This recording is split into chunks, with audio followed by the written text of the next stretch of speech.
I'm losing my mind. I'm losing my mind. This is so fucked. This is... Oh my god. Okay. Welcome back to another banger of a video. Today we're going to be talking about Lolita by Vladimir Nabokov, which I realize is quite the novel to start off on, right? But I have a lot to say about it. I read this book when I was 15, entering high school. I read this book for the first time, so a lot to unpack, lots to talk about, and I could talk about this book all day. Like I said, all fucking day I could talk about this book. A lot of people will tell you this is a bad, evil, no good, horrible book, and those people are very not intelligent and don't do their research or have no critical thought. So the death of critical thought really highly affects our society. The death of critical thought, like I said in the title, affects how we consume multi-layered complex media, such as Lolita by Vladimir Nabokov. So starting off, in layman's terms, a 40-year-old man grooms his 12, 13, 14, 15-year-old. She's really just a girl, but it becomes more than that. It's written from the perspective of the societally viewed antagonist, Humbert.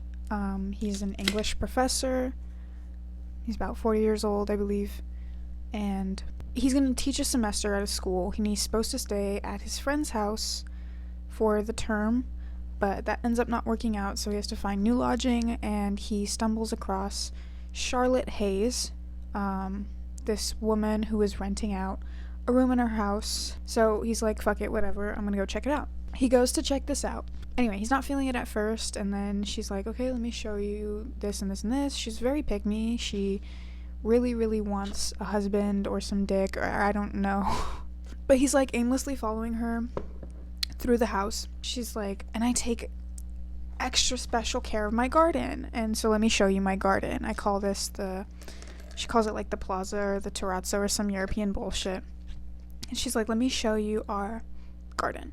And he's like, our garden. So he goes out, he follows her out into the garden, and lo and behold, no pun intended there, lo and behold, he sees her 12-year-old daughter not playing in the sprinklers, she's like laying in the sprinklers in like a see-through white dress and a bathing suit and some red heart-shaped glasses. Like, I feel like we've all kind of seen this scene. He first lays eyes on Dolores Hayes, or Lolita. The opening of the book, Lolita, light of my life, fire of my loins, my sin, my soul. And then he goes on a little bit, whatever, and he's like, she was low, plain low, in the morning, standing 4 feet 10 in one sock. She was Lola in slacks. She was Dolly at school. She was Dolores on the dotted line, but in my arms she was always Lolita. So,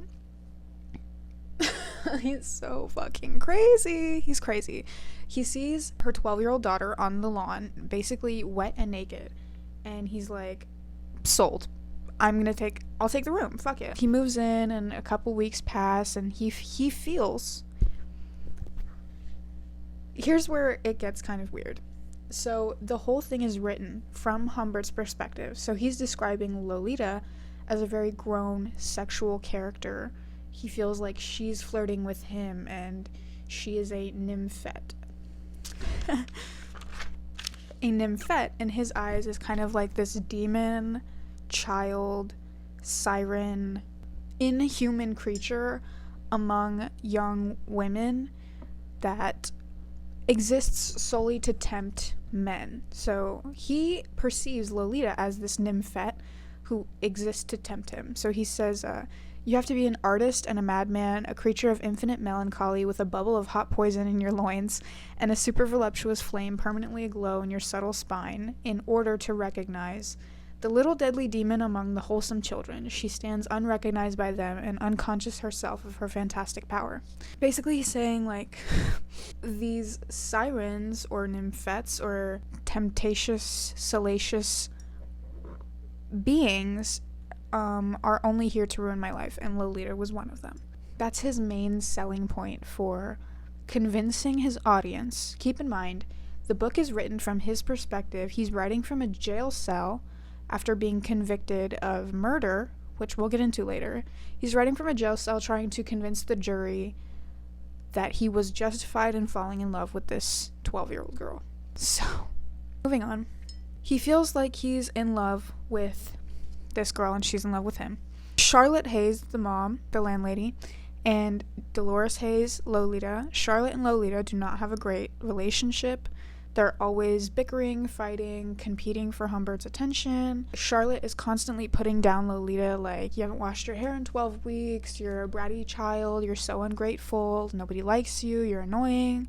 This is her mother saying all this to her child. The father is absent. I can't remember what happened to Lolita's father, but I'm gonna go ahead and assume he left because Charlotte is a pick-me bitch. Charlotte has had enough of Lolita's awful behavior one day, and so she sends Lolita to like religious camp. Like, the nuns are gonna set you straight, you need to go to summer camp, you have horrible manners, they need to knock some sense into you. So Lolita gets sent off to camp. She's like angrily packing her bags. She puts all her bags in her car.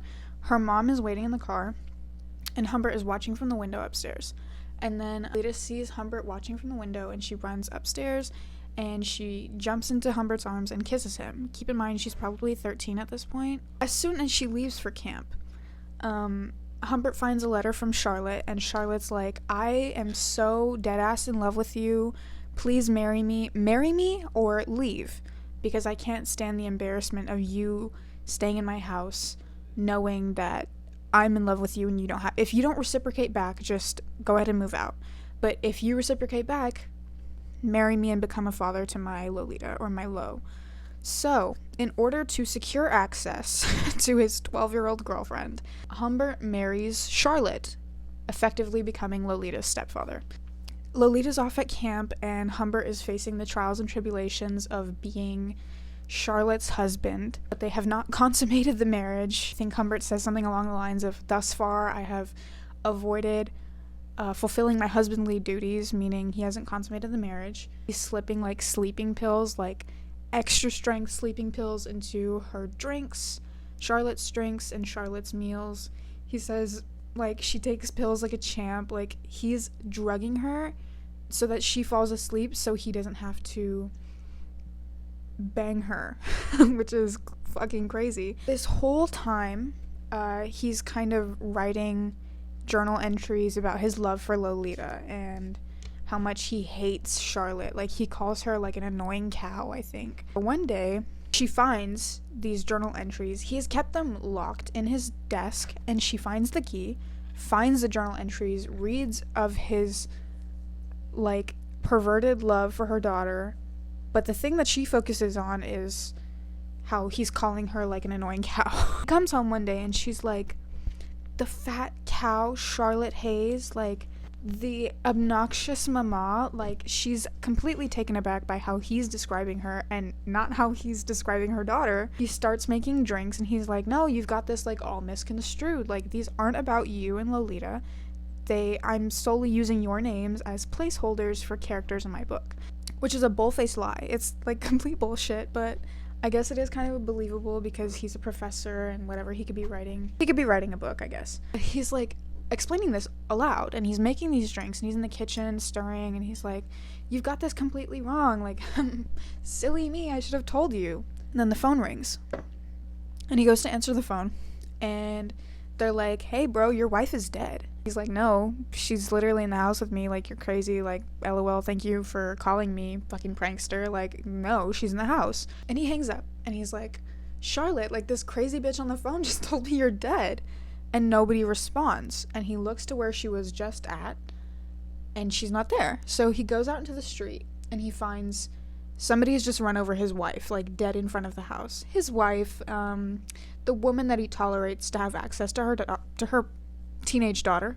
He's like, oh no, she's dead. Oh no. And he doesn't give a fuck. He basically does not give a fuck. And so it's at this point that he decides to abandon the house and pick up Lolita from summer camp. And he hasn't told her that her mom is dead. But he picks her up from camp. And he's like taking relish in the fact that she is the only person now that he has.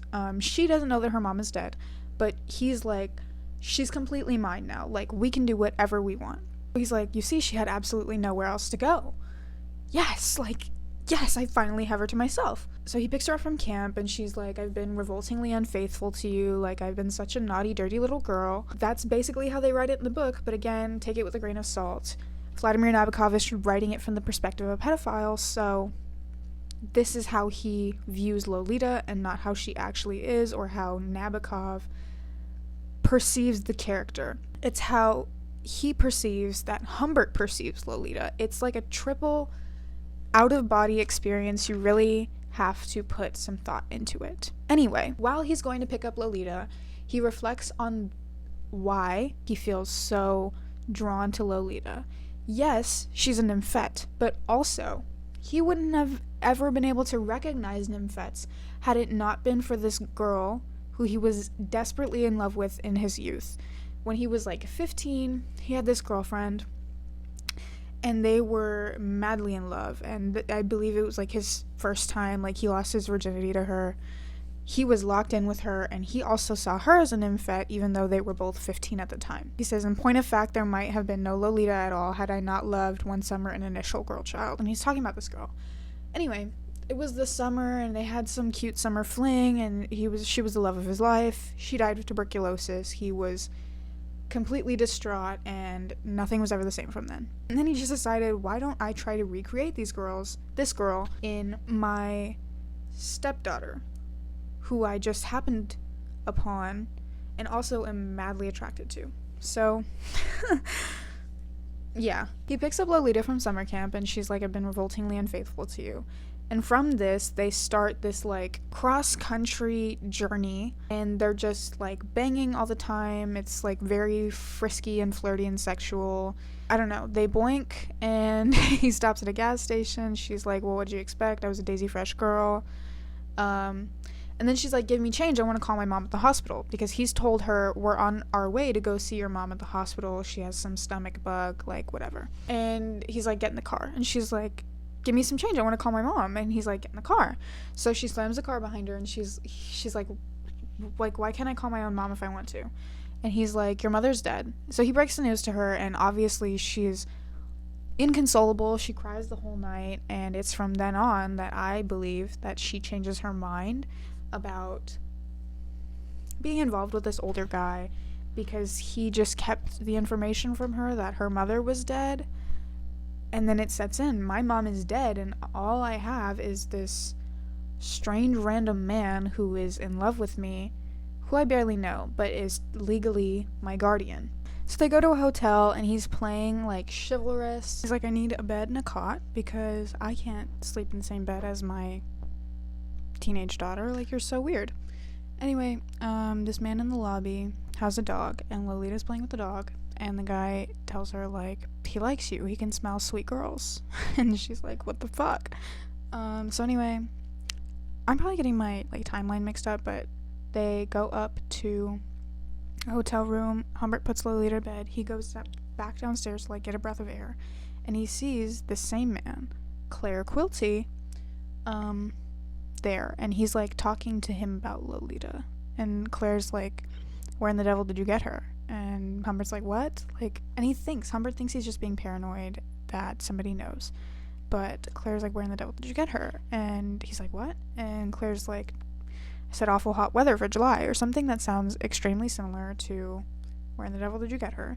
And Humbert kind of brushes it off and is just like, you're fucking weird. Anyway, I'm going to bed. So he goes back up. I don't know, they boink, whatever. They start their journey back up to New York. So the long and the short of it is, she starts acting out. He gets really panicked. Like, things start happening. They make it back up to New York. She's really not happy. She's exchanging money for services. She's exchanging privileges for services. She's like, you murdered my mother. She runs away. And 5 years later, she reaches back out to him. She's like, I'm pregnant with some other guy's kid, and I really need money. So he gives her $5,000, and he's like, come back with me. And she's like, Dad, no, this is my life now. Like, after she ran away, she was abducted by Claire Quilty, and he wanted her to do some not nice things, and she didn't really want to, and then she found this guy, got pregnant by him. Case in point, here we are. So he gives her $5,000, he runs away and murders Claire Quilty, and then he's arrested for the murder of Claire Quilty, and he's trying to convince the jurors, I am justified in murdering Claire Quilty because X, Y, and Z, and also I'm justified in assaulting my stepdaughter, because X, Y, Z. So yeah, that's the long and the short of it. I think it perpetrated a lot of really bad.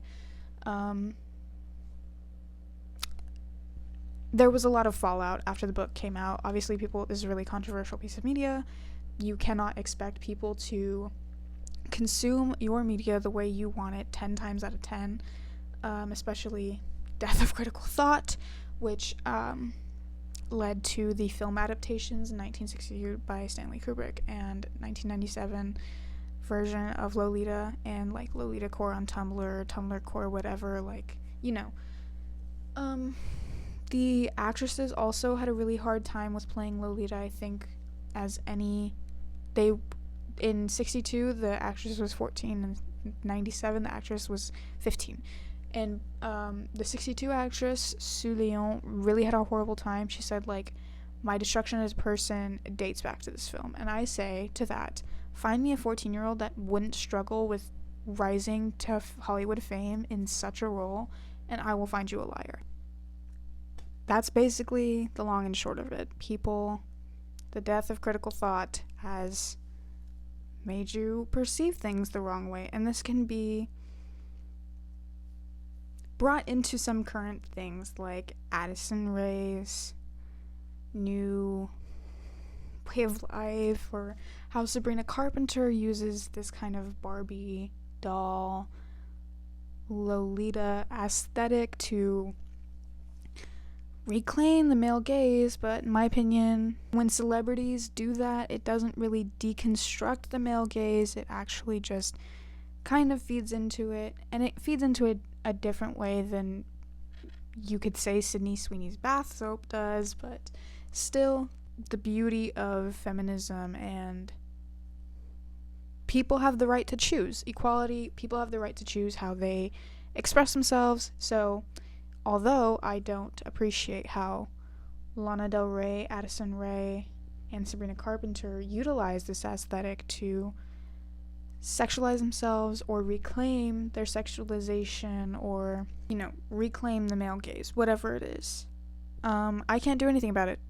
I literally am just a person. So it's my opinion from somebody who's read the book at a young age, and from somebody who's consumed the Lolita media basically all of my teenagehood.